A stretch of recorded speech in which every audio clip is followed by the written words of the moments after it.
Let's work. Turn it down and listen to the experts. Gotta give a shout to the Talking Junk Network. Showing love, hosting battles, playing dope joints. The break room topics always staying on point. Never disappoint. We'll never need a makeover. We here for the takeover like Jehovah. Talking Junk break room takeover on the podcast. Dropping bomb facts on demand like Comcast. Now drop a comment whenever they're going live. Hit the YouTube channel right now and go subscribe. Peace. Talking Junk Network, where entertainment lives.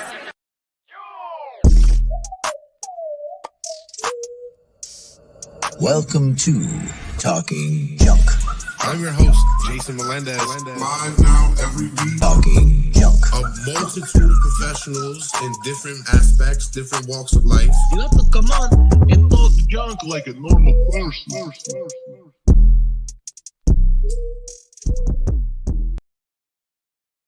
Welcome to Talking Junk, the podcast that comes to you live every Tuesday night. Another great night, another great guest.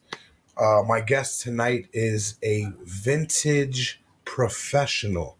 He goes to, well, let me not even tell you what he does. I'm going to let him tell you exactly what he does. But before I do, here is a quote from a 2023 review from the North Texas chapter of the International Society of Appraisers. It reads, "Last month, Duane Carny spoke at our monthly meeting of the North Texas of ISA. As appraisers, we're always looking for more accurate methods of identifying the right markets for items we are valuing. Duane's years of experience in the vintage/antique world make him an incredible resource. I have read Duane's books and follow him on social media, so I knew we were in for an enlightening presentation. What was a surprise was his ability to tailor his message so well to our specific field. He motivated us to get out from behind our computers and meet our local vintage dealers and become partners in this eccentric, artistic business." Mary Ross. So, without further ado, the man himself, Mr. Vintage Confidential, Duane Scott Carny. Welcome, Duane. How you doing? I'm good. I feel like I should just leave now. What more is there to say? I mean, I didn't say much. Yeah, thanks for that's a fairly recent quote. Those they were lovely. I really enjoy when someone challenges me, and there being a group of appraisers, and I'm familiar with appraisers, and it's a very let's just say in the hierarchy of the antique business, they're like right up there. So to make them happy was a real, feather in my cap, and to be invited and to, I swung, and I guess I hit it out of the park. So that was my goal with that particular talk. Well, you must have. And you seem like they were very prestigious, and you were surprised on how they took in all your information. Were they kind of like antique roadshow appraisers, something like that? Yeah, very, very, very much so. I mean, these are super professional people, and I prefaced it with that. I was going to tell them some things that they weren't going to appreciate immediately. Initially, but I would have there'd be a method to my madness and why I was telling them whatever story or hint. I'm very I love the introduction too. I love the rap tunes to this. I went to college on a poetry scholarship, so I really appreciate the music. Thank you. The guy in the beginning, he is a famous battle rap MC. He goes by the name of Sam I Am the MC. He was on a show called 106 in Park back in the day, and he's been one of the champs ever since. And it works. When it works, I go back to it. It's good poetry. And when I say street, I also mean I like to refer it to, and since we're going to be like talking literal junk tonight, that I really kind of address things in a very kind of guerrilla marketing way, which is not used or even talked about. You know, we're in this wonderful internet world, and it's great. But everything's cushy on the internet. Yeah. You know, where the street has nothing to. You're not getting a Wi-Fi connection on the street. If you're looking at your phone, somebody's going to hit you in the head. You know what I mean? So very much so. You're talking to a guy in Chicago. It's just how it is. So, but when I say street, though, it's also that guerrilla marketing of, how do you get people to support you, whether it's music. And years ago, I had a house music label here in town, and we produced Frankie Knuckles, if you're familiar with him. One of the big house DJs of like all time. But again, it goes back to the word. It goes back to language. And then again, getting people to buy those records. And my whole life has just been, I've been self-employed since I was 23, and I'm 60 right now. And because everybody I worked for after college, they went out of business. Within like 6 months, a year, they go out of business. And it was being like... Now, were they small businesses?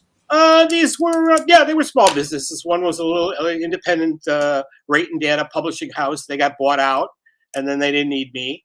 And then another one was a guy who was doing a shared office space, which in its time was really a kind of an advanced idea, because that would come back here in the 2020s, shared office. Well, he kind of sniffed it up his nose. I'm just going to be honest.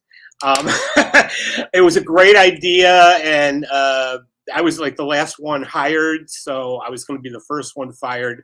And then they went out of business, and I was like, "Is it me?" There was one in between. I can't remember what it was. Oh, it was a bank. It was a bank that was going under. That sounds familiar, right? Oh, yeah. Banks going under. Yeah. All these banks are about to go under soon. And they paid me really good money, but it would be like 20 hours. I'm not exaggerating. We'll get to talking about antiques and collectibles and junk, but for one's background and putting in your time, I would do 20-hour days. They really didn't want me to go to the bathroom. I'm not kidding. And it would be, we'll bring you food. What do you want? What do you want? We'll bring you anything you want. Whatever you want. And what I want is get away from these effing computers for like 10 minutes so I can take a leak. That's what I want to do. Right. No, you see. Running. We're selling off mortgages and trying to keep the bank afloat. And they bombed, they went out of business. But after the third one, it was like, I could go out of business myself. And I think people should, anybody who has that entrepreneurial spirit, put that in your head and say, what's the worst thing that you can do? It didn't work out, so what? But in fact, everything I've done has been successful to one degree or another. Maybe I didn't really make much money. Maybe I broke even, but I didn't go out of business. And this last business that I'm in now with my partner, we own the Broadway Antique Market in Chicago, which is now the oldest and largest multi-dealer antique store in town. Congratulations. Yeah, and that's 34 years. Right. That took a while. But it was always very street.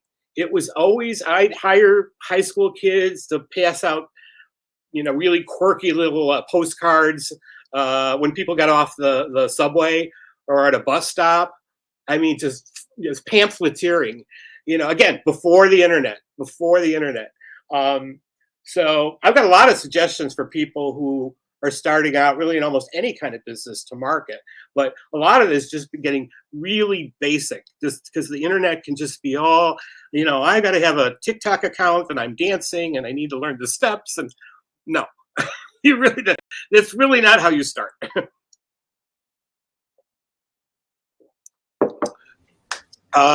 So what's your questions? Well, I have a few of them lined up, But I gotta ask first and foremost. You said you've been doing it for 34 years, or it took you 34 years to get your business afloat. Yeah. When did you start? Well, I'm not even sure what to call it right now because there's many names for it. Like vintage. Yeah. When did you start vintaging? Yeah, I started in 1988, and it was, and I'm telling you, guys, I didn't know anything. I didn't know anything. My apartment was just the secondhand stuff from my mom's basement because I didn't have any money. Now, back then, vintage was really vintage. Vintage was really vintage, but I was already going. I really like this 50s and 60s stuff, and the dealers, the real antique dealers, would be that 50s shit, that 60s garbage. I mean, very. To go see on Roadshow now when they're featuring, some rare Eames chair or something. I'm like, yay! It finally arrived.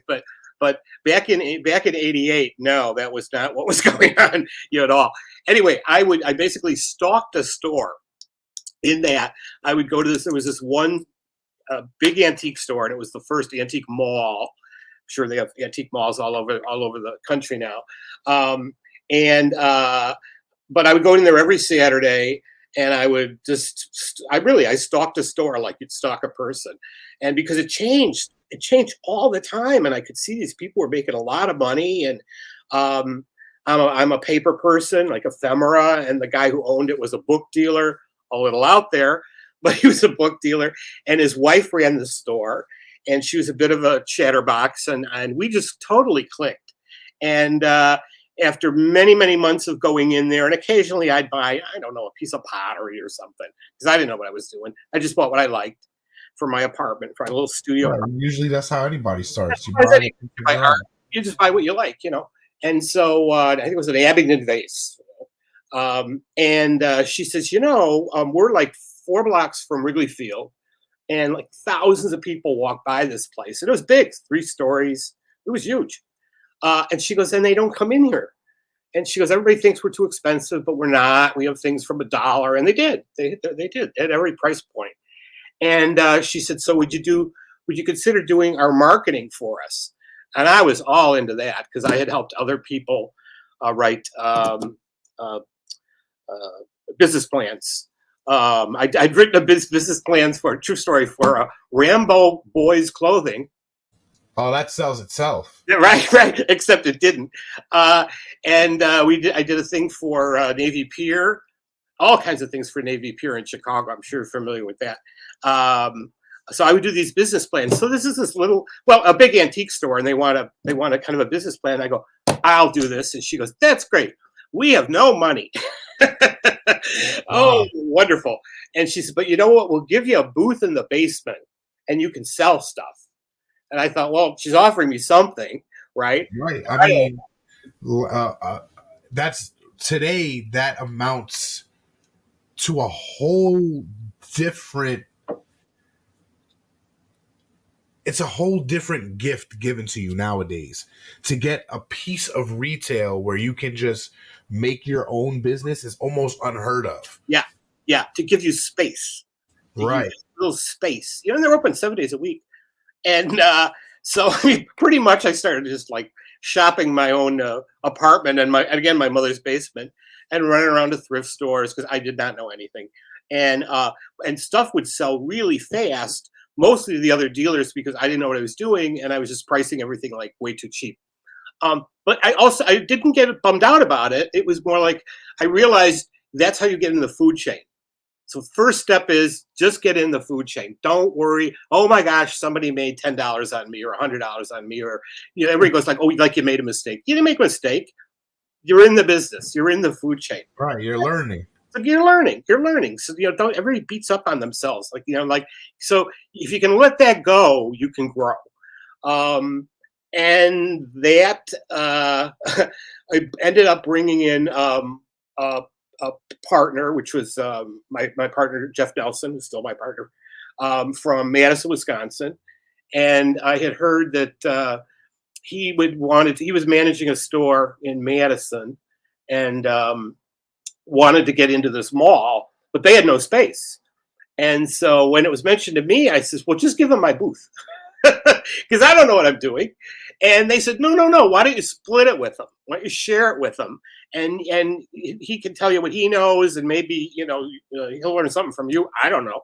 And so I started making bus trips up to Madison, Wisconsin, which takes forever. It's not that far, but it'd be like 6 hours to get up to, because they stop in every podunk, little town on the way to Madison, Wisconsin. But he was working for a really smart guy who was dealing in modern. So again, a guy who's dealing in 50s and 60s, again, in 1988. And he was selling to all these dealers in New York and LA because they got it. So let me get this straight. In the 80s, the 50s and 60s stuff were considered modern art? Was considered modern. The people on the coast got it. Let me put it that way. They got it. The Midwest was just, it's always been the case. It's always like, now I'd say it's like, the internet's changed a lot of things, but I used to say it was like about 18 months behind, but the internet's kind of leveled that. But at the time, it was like, wait a minute, what this guy is doing, this guy that my future partner was working for, that's what we want to do. That's what I want to do. I want to buy stuff and sell it to these dealers in New York and LA, and then they're reselling it. And a lot of times they're selling it to like very famous people too, because it's the and people tripling their profit. Oh, absolutely. Oh, I remember a dealer one time told me that he says, I can't buy from you unless I can make 6 times my money. And I was like, could you imagine that what business can you do 6 times your money?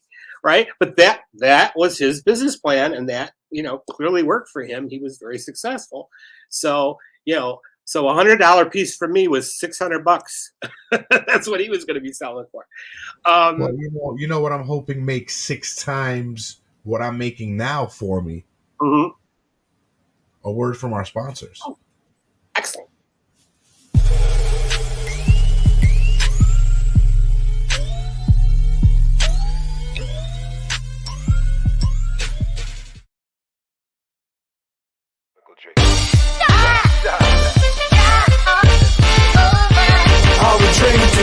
Me and my team, whenever we link up, they gotta be drink up. We sit down, relax and have few glasses when there's things to think about. Like I'm nice with the boss when I tend to the bars when I'm not talking drink ups. So tell the bartender that tend to the bar to please pass me a big cup up. And tell that waitress is waiting on us to put a little ice in it. Now watch the ice become weightless like the spaceships that I be sitting in. Now wait and listen, they're waiting for that tropical twist that'll tickle your taste buds. Now tell you some, yo, I insist it's the drizzle.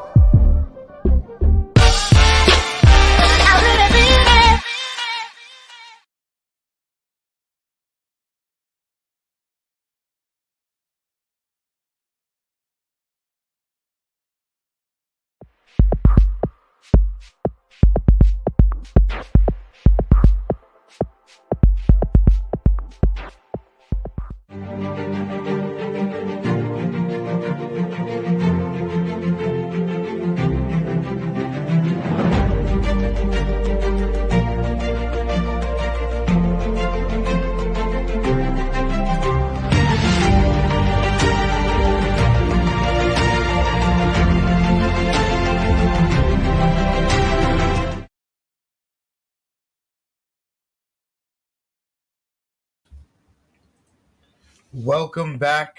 If you just joined us, we are here with Vintage Confidential, talking nothing but vintage stuff. Before we get into that vintage stuff, we got one more sponsor that we haven't worked into the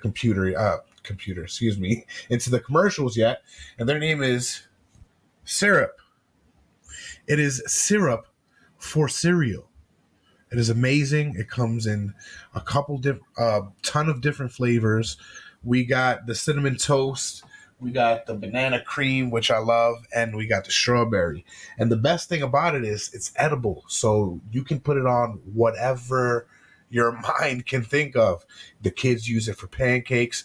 I use it for my drinks. So go ahead and go to syrup.com and get you a bottle right now. Now, Duane, we were just talking about reselling to those fascist dealers in New York and them tripling their profits. I would assume after 34 years in the business that, my friend, is where you're at right now. Yeah, to some extent.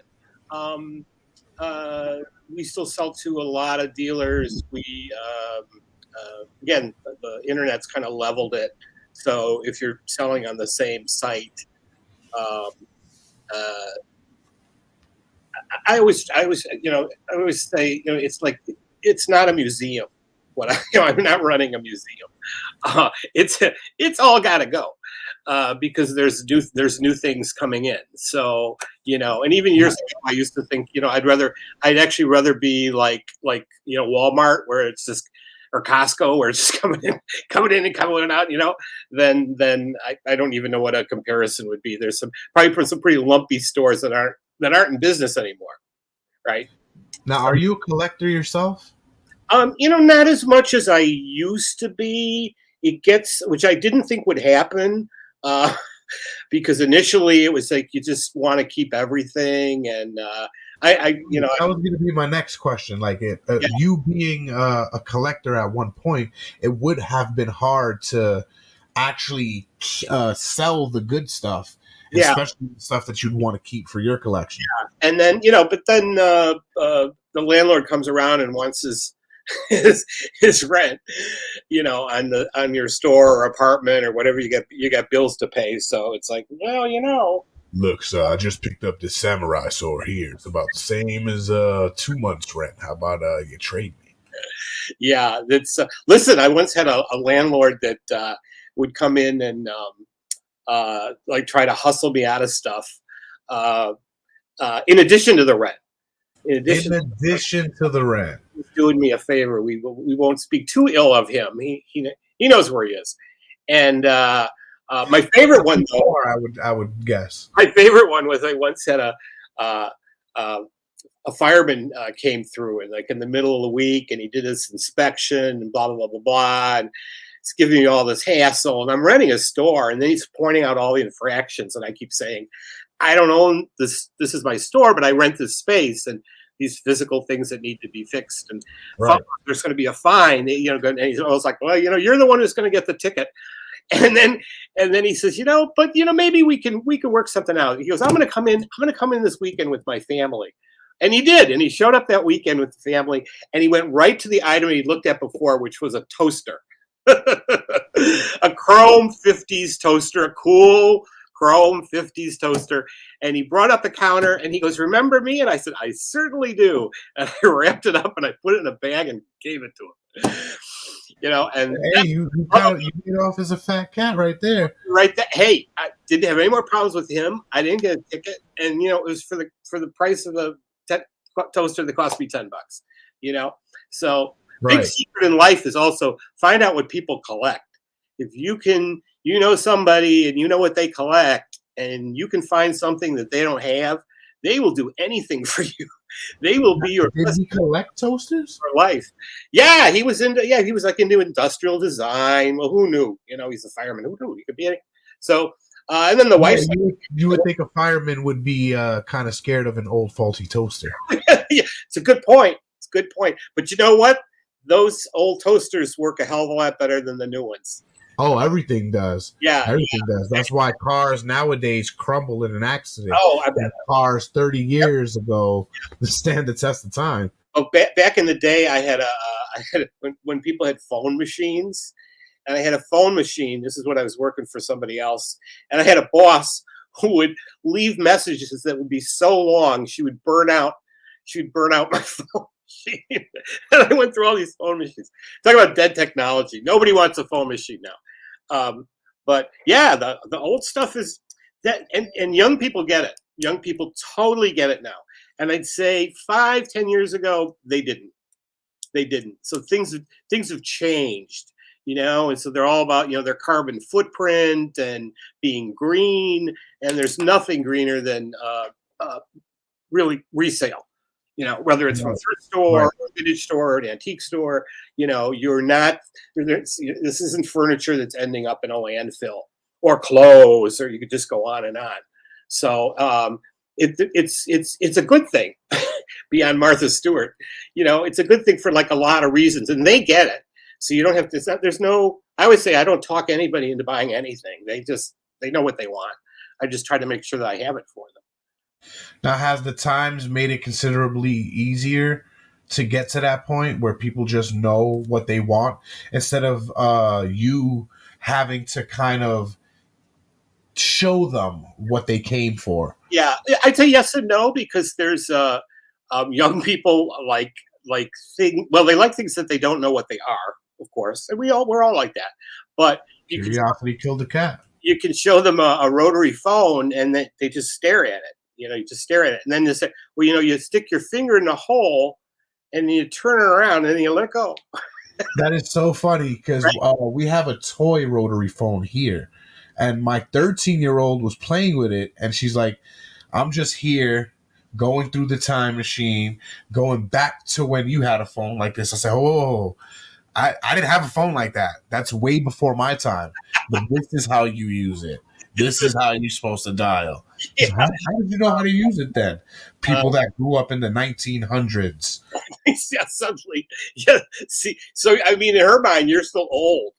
You didn't even have that, and you're still old. But so there's that demonstration of it. Typewriters to some extent, and now and they buy these things, but they're really like shelf sitters. So that's what we call them, because it's just like it's art. It really is. Aesthetic. It has this aesthetic quality to it. You know, now when you myself, you grow up with it, you go, what's that about? But now here, flip phones are really collectible.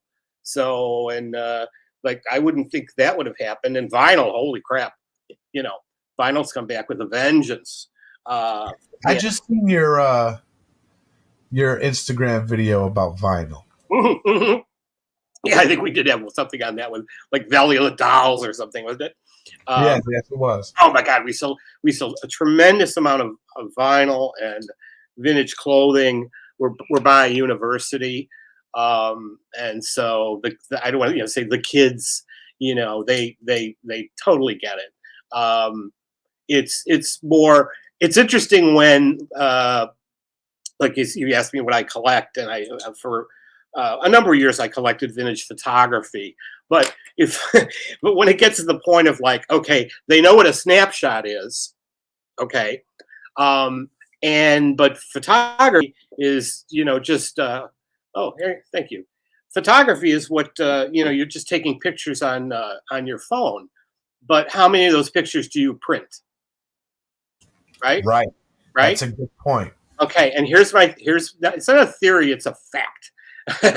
when you have an actual snapshot of something, oh my God, you'd think I probably have thousands of them here, but we'll just pull up something. I'm just gonna grab a bag of snapshots. And back in the day, people would take just goofy things, see if we can hold that up. People just doing, right?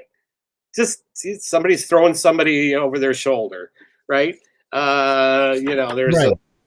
there's another one. People would go in these like formations, right? There we go. Ta-da! People goofing off at the beach. That's that. Or you don't feel good pictures. Pardon? Yeah, I mean, look at these cars. You're going, holy crap! But this is probably someplace they stopped for gas. Look at those gas pumps. Look at the size of those Amazing. Pumps at a standard station, right? But here, I mean, this is a dollar, photograph. But my point is when they've printed those things, it becomes an object. It's here. This is 50, 60 some years old. And it exists. It exists, right? And I'll sell this, and somebody might, I don't know, put it on their website or run it through some software and turn it into something else. And then it's in a music video. These things have a life of their own. And yet, when we have all these pictures on our phone and we don't print them, and I don't print up my pictures either, they kind of don't exist. They exist in a very almost a subconscious way because they don't become an object. And I'm always fascinated with things like that. And that's one way that the past was more important than today. I mean, we're also full of ourselves, but we're not doing that. We're not saving those moments and then creating an object out of that moment. Right. We find I mean, safety you know, in the heady, cloud but for some reason. you can pardon. We find safety in the cloud for some reason. Yes, right. You know, wherever the hell that is. Right. Right. Like we just bought into that one. You know, there's a guy coming along. Hey, I got a cloud to sell you. Sure. So when it comes to, like, again, the kids, snapshots they get. But if I start showing them a cabinet card, and I'm sure I've got a cabinet card I can grab out here somewhere. Oh, that's a good one. So this is, get out of the sleeve. So cabinet card, which is a different format. So this is Lalu. See, it's Lalu. Well, Lalu has a parasitic twin coming out of his side. You see that? Oh, like freak show stock cards. It's yeah. So he was, and this was a very highly paid. This was done in New York, but a well-paid. Look at that. You got the first Garbage Pail Kids. So there you go. And that would be how people would then connect to it. That's how you would connect to it. But and it's actually, you can see on the back, but he signed it Lalu, la la. Now, for Lalu to have his photograph taken by better and better photographers, that moved him up in the I always say, we use the expression show business. Well, it's really the business of showing, meaning exhibiting, and that's the beginning of show business is Barnum exhibiting people in these dime museums in 1860s, 1870s. So again, before TV, before radio, that was the medium, right? But that's a cabinet. Yeah, I've seen The Greatest Showman. Yeah, thank you. That was really well done. Amazing movie. Yeah. Even the soundtrack. Wasn't sure at first, but I dig the soundtrack. Oh, loved it. If me and my oldest are taking a road trip, we'll listen to some of those. We should. You know what? You should do a show just on that. You and I could just sit there and just Yes, comment on all the good things. They got a lot of stuff right there. So, but again, before this, there were CDVs, which is carte de visites. So, like a calling card. I don't know if I have one here. They're fairly. I'm just digging around. I don't know we're going to be talking about this today, but. And that's the nature of this show. This conversation takes you anywhere. It could be anything can happen. Anyway, it's like a business card size, but it's a CDV and it's called a carte de visite. Before that were tin types, and I know you know what tin types are. But again, explaining it to someone younger, saying, okay, they printed a photo on metal. And those were the best things in the world. Why is that? Because they lasted forever. Yeah. Or until you got them wet or left them in unmoisture controlled house. Very good. Very, very good. Okay. Then we go a little further back. You've got embryotypes, daguerreotypes. And then those were often in these people look at them as like they're plastic cases, and then they're actually made of gutta percha. So that's. I'm pretty sure you just said it was covered in cheese. And those are the best ones, right? Right. Yeah, you could put any of those toppings you were just talking about, and that would be really good. Oh yeah. Yeah. Now, before we go any further, right? Usually the site I meet some of you guys on, it asks you guys for pre-typed out questions for people like me who lose their train of thought and want to go back to some material. Now, I have to ask, is junk in your veins or just in your trunk? Oh, that's a good one. Yeah, it's in my veins.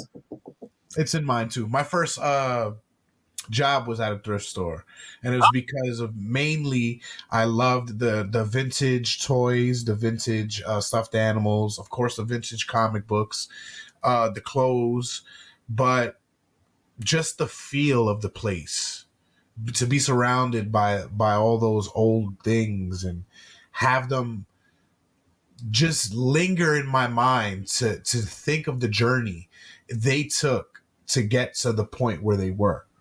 Right. I always think about, I really try to listen to what people say when they're buying things. And we've all heard the expression, somebody's buying something and they'll say, I don't know why I bought it. It just spoke to me. Right. And we just throw out these words like they don't mean anything, but you just like, think about it. Like, what does that mean? It spoke to you. This inanimate object spoke to you. No, but in its own way, and I can't really tell you what that way is. It exuded some type of energy that you picked up and you That's were. what I believe. And some people are just more attuned to that and open to it. And I also think the objects could be like, I'm not going home with this one. The husband won't like it. I'll end up in the garbage. The dog will chew on me. Who The knows? kids are gonna break me. Save me from this place. I need a single girl who wants to plant something in me. Yeah. So, you get it. See, if you started out that early, and then it's like, okay, in a thrift store, the mustiness of the place. Right. It has a distinct smell. Yeah, and we're not going to be like, oh, there's BO or it smells. Not exactly. I'm just saying that. It just It's not BO because there's a reason why you can go to a off-brand thrift store, mom and pop shop, and have it smell the same as these big chain ones. Goodwill, what is it? Salvation Army. They all smell the same. They do. Yeah.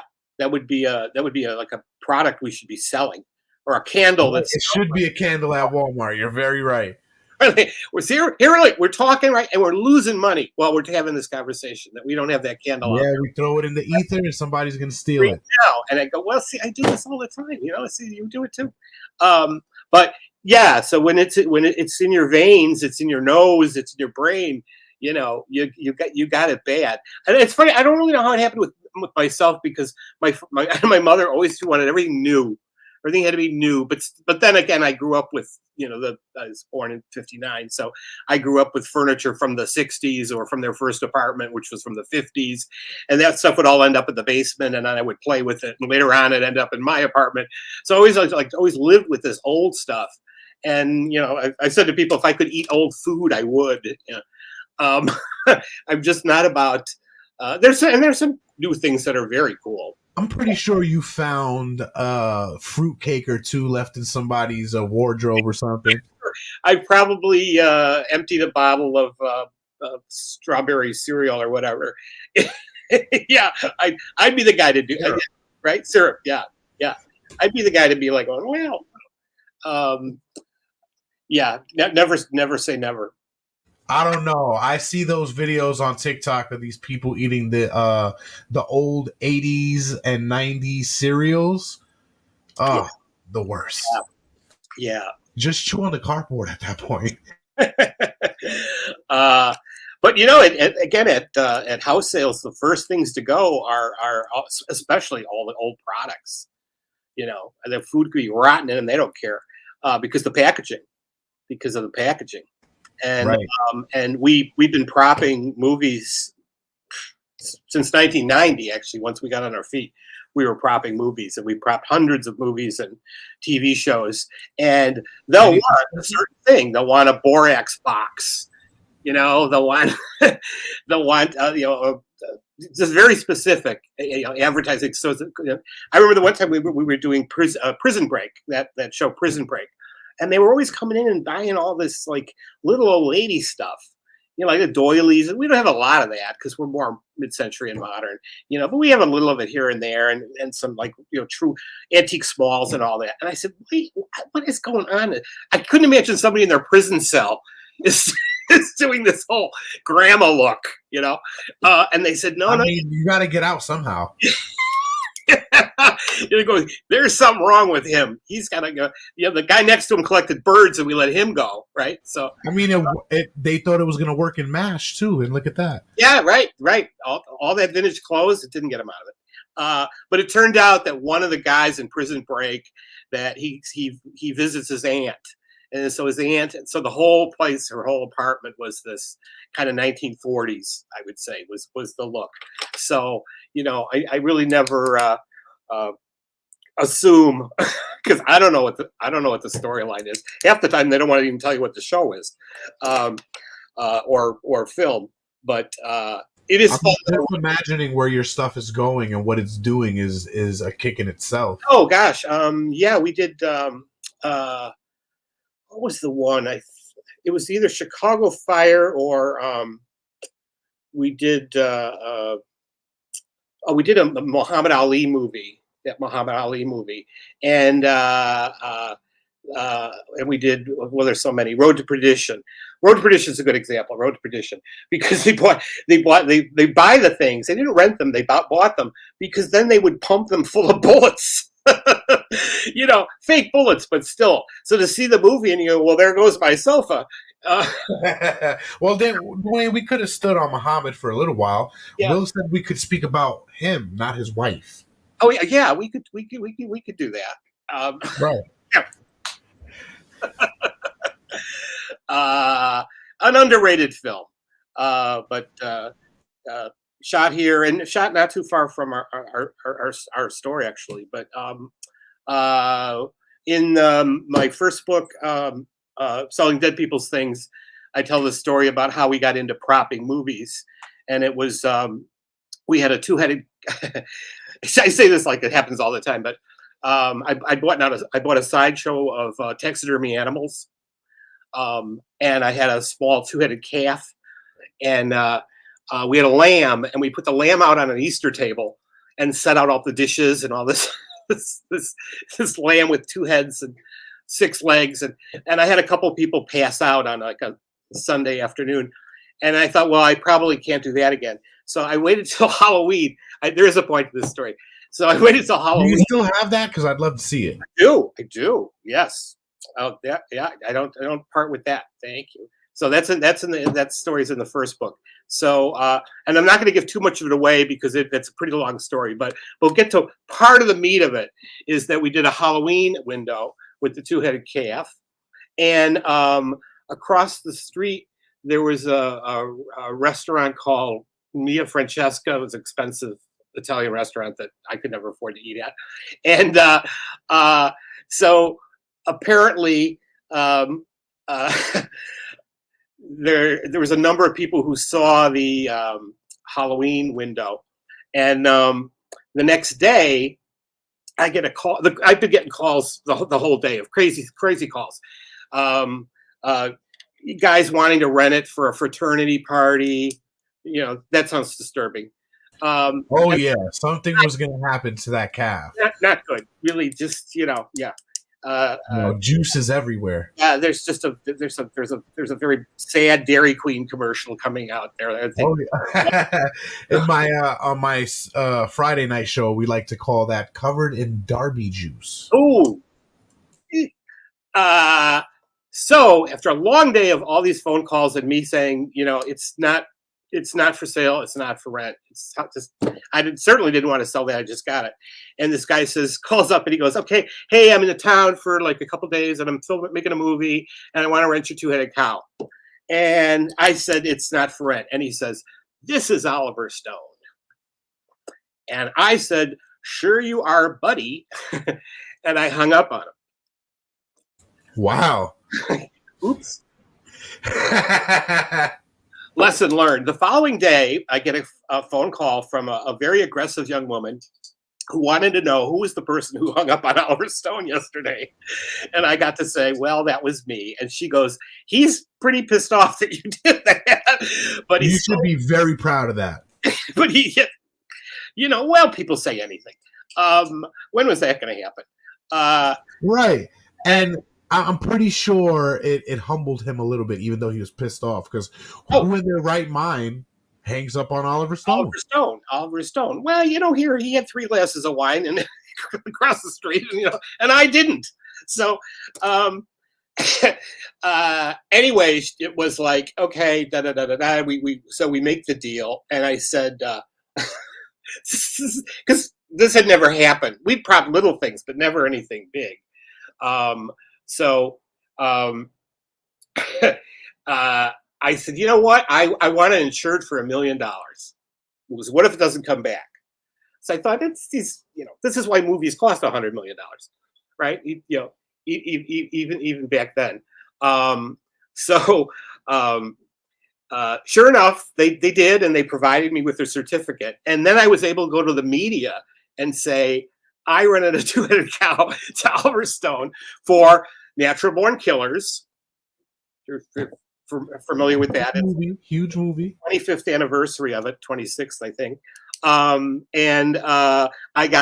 was in gossip columns about it, and because that's a pretty weird story, and I could prove it.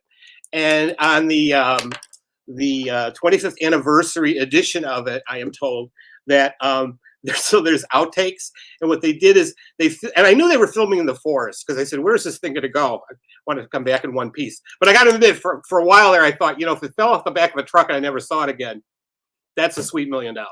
Oh yeah, things like that Trump started your business. Well, things like that happen in town. I mean, there you are, and then suddenly you're at the airport in a trunk. So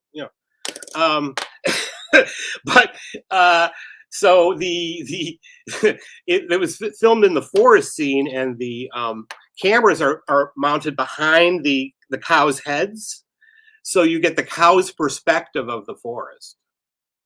That's the shot. I mean, it's like, and it's over. Wow. Yeah. So, but that put us on the map, because after that, every production company in town knew we rented things, and we're somewhat easy to deal with. Because that's the guy that owns the two-headed horse. Oh, excuse me, the two-headed cow. I had there's again, tell you things you go like, this guy is full of shit, but it's true. So I had a really good friend called Hy Roth, who was an illustrator, a cartoonist for Playboy in the very beginning, when Hefner was trying to pay people with stock, and Hy was like, I'm not taking that. That's not going to pay my mortgage. But Hy had written a book called Little People, and it was all about little people, not the M word. We don't want to say the M word, but all about little people. So he was very highly regarded in that community. And one Sunday afternoon, he showed up with the coroner from The Wizard of Oz, who was like 80 something, and his wife, who was lovely, just lovely. But I mean, and why were they there? They wanted to see the two-headed cow. Oh, for a second there, I thought they were going to sell you something. They took off the little person that hung himself in The Wizard of Oz. So, oh yeah, that rumor. Maybe an extra. You can see it in the movie. Oh yeah, no, it certainly looks like it, right? Oh yeah. But the thing is like one thing led to another, and it's still happening. So, which is cool. I mean, it's cool, the people that come through, and also with the books, I've been able to get wonderful blurbs from celebrities, which I had an agent for a while, and she goes, why don't you just make use, just ask, which is my other suggestion for people is, we want to do, when you're thinking about doing something, or somebody asking you need a favor, just ask. I mean, if they don't want to do it, very seldom do we think it's that easy. They won't do it. I mean, you invited me on this show, and I went, yeah, that sounds like a fun show to do. Just ask. If I'd said no, it'd be like, well, you go on. You'd live to love another day, right? I would, but I wouldn't have an entertaining episode such as this. Well, okay. John Waters' favorite word, perhaps. Perhaps. So, I know you are a very busy man, and I don't want to take up too much of your time. I'm having fun. Oh, so am I. And we definitely have to do this again. But before we make plans to do it again, you got to tell the people where we can find everything Vintage Confidential. Everything Duane. Everything Duane. Well, you can I have 2 books now, and the first one was a Amazon bestseller 3 times. antiques and collectibles. Number one, which is selling dead people's things. And that is it's a quasi memoir, but it's also the story that I just told you about Oliver Stone, which is a fraction of the whole story, because you want to hear about how I even bought these animals and then what they went on to do. First of all, that's a great title. Selling dead people's things, yeah. And the cover, I want to give a shout out to that's an Etsy seller called Beat Up Creations, and she was lovely enough to license that image. It's actually from a set of dinnerware. So you can imagine getting down to the bottom of the bowl and seeing those two staring back at you. Yeah. So, but when I saw that, that's the cover. And let me tell you, I had to argue with editors and graphic people going like, you cannot use that cover. And I went, no. It's a killer cover. Yeah. It's a killer cover. And Vintage Confidential just recently came out, similar but different. I really don't like repeating myself. So you still get, it's a little where the first one is, there are definitely a couple paranormal stories in selling dead people's things. Vintage Confidential is kind of more of an homage to those 50s magazines that are a little naughty, shall we say. Yeah, I used to love those magazines. Yeah, and now that is you asked about what I collect, so I collect photography. So that's I was just gonna ask if that was one from your collection. That's one of mine. Yeah, that's one of mine. That is a great photo. I'm not either of the cats, or her. But oh man, that was my next question. Were you the one in the dress? No, it's not the one in the dress. It was funny, and we spent more time going like, well, let's make sure they're not looking at the radiator. Well, see, I love pictures like this because these are the types of pictures that it kind of gets better as you stare at it. Yes, yeah. Well, and the selling dead people's things, people mentioned to me, and I never even thought about it. It says it's very American Gothic. Just this couple. It is, and it's unusual to see young people who are dead. You always see old people. So right, kind of a play on that that too. But again, the first one, all true stories. Second one, mostly true stories. Some are based on a true story, and I had to kind of flesh it out. And I also feature. Well, I'm going to say real people who are and antique dealers who are no longer with us, and tell their story. Okay, because it's important to me, and that they shouldn't be. And these are people that were friends of mine and were extremely successful. Part of your culture.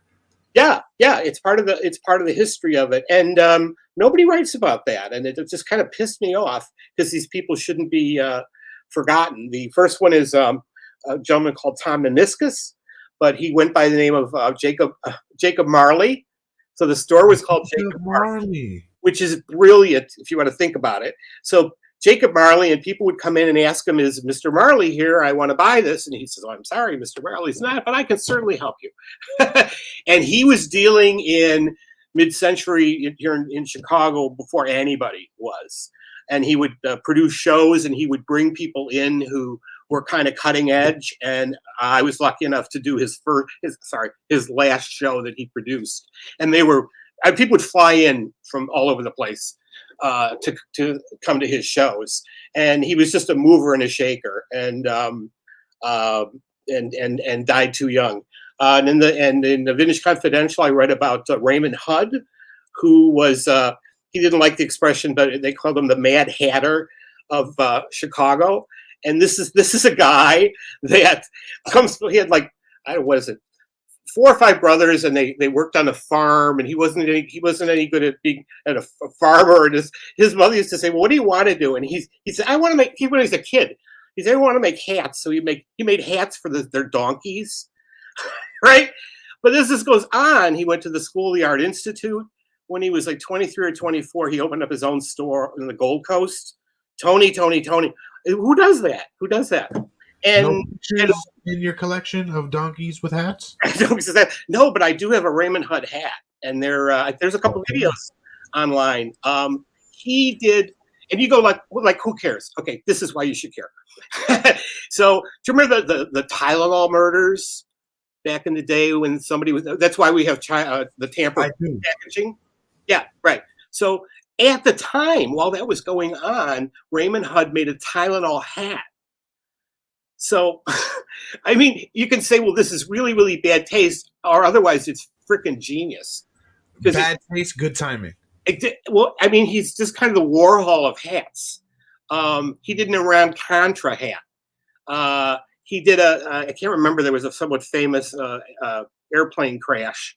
The one I think at O'Hare, and he did that. He did a no smoking hat, and he had coffin nails as cigarettes coming out. And you go like, okay, the guy's just nuts. Yeah, he sold thousands of these, and it would be to like Phyllis Diller. Phyllis Diller had 500 of his hats at her estate sale. 500, right? Joan Crawford bought from him, all the old time Hollywood starlets, you know, which he just loved. But this was like before me, so he would come to the store, and I helped him make an Eiffel Tower hat. That is very specific about what he wanted. So he wanted old Eiffel Towers, but they couldn't be metal, and they had to be small. So that means like really, really early plastics, which is almost like non-existent. But I would spend a year running all over the place, and every time I found one, I'd throw it in a box. And then eventually I found them all. I was like, well, how much do you want for this? And I said, make your hat. So I helped him make a hat. And that was kind of the beginning of our friendship. He was, wow, I don't know, 30 years older than I was. He's since passed. But there's a chapter in there about kind of how all that came to be, especially Phyllis Diller. She was a hoot. I gotta get my hands on these books so I can read through these stories. They're one in a million, and I gotta be a part of them. Selling Dead People's Things is also an audiobook. So if people don't have time to read, you can listen to it. Now, is it you reading it to us? Because if not, I don't want it. It's me. Oh yeah, it's me. Sure. Perfect. Yeah, I have a little help. I will help from my friends, but yeah, because I didn't. Yeah, but oh yeah, it's me. That's what I did. What did you do during the plague? I was held up in a sound booth during COVID. Not a bad place to be, because you're making your stuff legit. Yeah, I got stuff done. It was almost fun to do. I couldn't have been that bad. Oh no! It's just you want to give it your best, but you right. Do this, so you do it for like 2 hours, and that last hour just isn't solid. You just know. And see, well, we got to do that again. And again, I had a great editor on that going, can you speak? You get tired and you mispronounce words, or what day is anybody ever tell you kind of sound like Wallace Shawn? No. Huh. Interesting. Yeah. It's cool. Yeah, kind of. I can hear it. You make me want to say, hey there, Rex, let me know when Andy's coming. Well, thank you, though, Duane. Thank you. I don't want to take up too much more of your time, but I do want to get you back on the show. I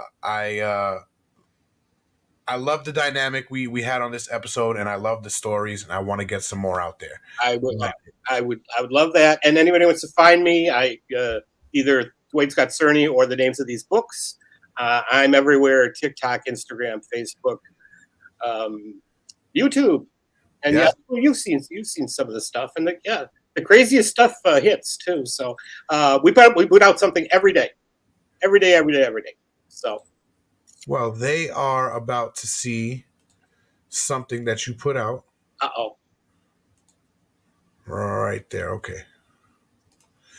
It is on your website, so we'll put that one up. See exactly what this is. Oh, that one.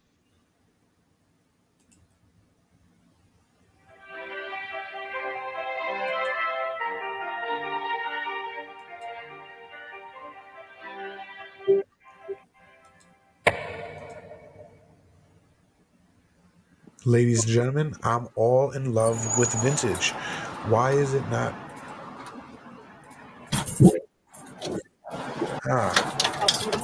Okay, bye-bye. And then we disappear, and the ghost comes in. I couldn't hear it for a second.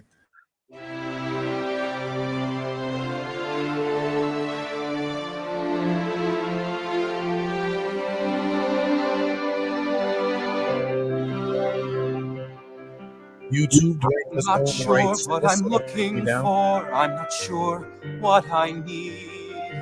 But I'm sort of feeling Charles Eames and Ray knew just my style. And isn't it so wonderful when a chair can make you smile? I have dreams in vintage themes. I'm not sure what I want, but I'm sort of feeling Russell right. And how can that be wrong? And isn't it so wonderful when you find where you belong? Maybe I need Ava Zeisel. Maybe I need Paul McCobb. It's this endless recycle, making my heart throb. Oh, how could I even try to choose, to make up my mind when I'm so confused? Nothing's amusing when you've lost your muse. Should I say no to Noguchi? Might I say yes to Thone? This is yesterday's future today. Yay! If that is anything like what's on your YouTube, I can't wait to go over there and see all of the stuff on there. It's amazing. That was the crew from Chicago Fire that filmed that. Okay. And I wrote the lyrics, and my friend Mark Contorno is the composer, and we fought like cats and dogs to write that. I wanted a dance song, and he's really good at that emotion, right? And so it's like, okay, it's amazing. Thank I need you to write, produce, and direct my commercials. Well, again, Duane, I thank you for coming on. The viewers are going to love this show. I love this show. It's easily one of my favorite ones this year. So thank you for gracing us with your presence. And we cannot wait to see where you go. Because I know, forget about American Pickers. Forget about, what is it? What's that pawn show? Whatever it was. Pawn Stars. Who cares? The star is right here. We need a vintage confidential show. Any option it. Pick them up right now. Let's do it. Yeah, because we're talking junk. Yes. But this junk always comes to fruition. So, Duane, your show is coming. You need it. We need it. The people need it. Thank you. Thank you. Until next time. Folks, thank you for tuning in. It's been a pleasure. Until next Tuesday, be yourselves. And make sure to like, share, and subscribe. Everything Talking Junk Network, everything Vintage Confidential. Go and buy those books. Upcycle. Go to vintage sales, shops, and definitely frequent the YouTube so Duane can show you how it's done. And don't forget, this is the greatest show.